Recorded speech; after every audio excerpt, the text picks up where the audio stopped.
Elle est plantée. Et ça marche super bien dans les mélanges de prairies parce que c'est une plante qui va...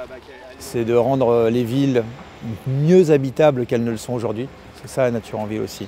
Et d'en faire, dans la mesure du possible, des îlots de diversité, que ce soit animal, végétal, de champignons, de bactéries, enfin avoir quelque chose qui soit diversifié parce qu'on sait que c'est aussi un frein aux pandémies.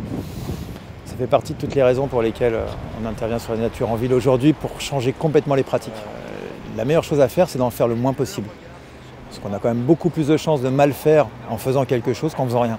Le tout, c'est de voir comment pas se faire dépasser, agir là où c'est quand même nécessaire, dans la mesure du possible, mais vraiment réduire l'action de tout ce qui touche à l'entretien, en fait, qui est souvent un peu absurde. Les jardiniers des collectivités sont déjà vachement bien dans le bon sens. Globalement, comme ils ont le nez dans la terre et les arbres et les plantes tout le temps, ils voient bien où sont les problèmes.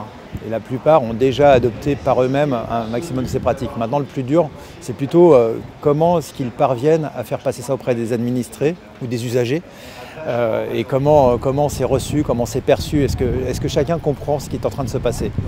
Là, Grenoble, il y a la priorité de faire de l'ombre qui est très très bien identifiée. Il y a déjà pas mal d'ombre dans cette ville, mais en faire encore plus paraît nécessaire, comme dans beaucoup de grandes villes. Ça va être de voir comment est-ce qu'on en économise l'eau aussi. Économiser l'eau, même si on a l'Isère qui coule là, on ne sait pas combien de temps elle coulera, on sait qu'il y a des années où elle sera peut-être très basse.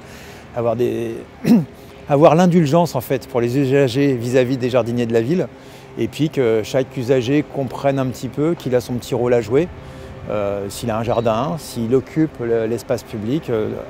L'avantage avec des collectivités qui sont engagées dans une démarche écologique fondamentalement, c'est qu'il y a quelque chose qui est à peu près possible à appréhender et qui a un projet de long terme. Grenoble est engagé depuis plusieurs années, a des projets, ambitionne de faire toujours mieux, est à l'écoute des jardiniers, des scientifiques. Ce n'est pas le cas de toutes les collectivités. Écouter les scientifiques, c'est quand même pas rien aujourd'hui.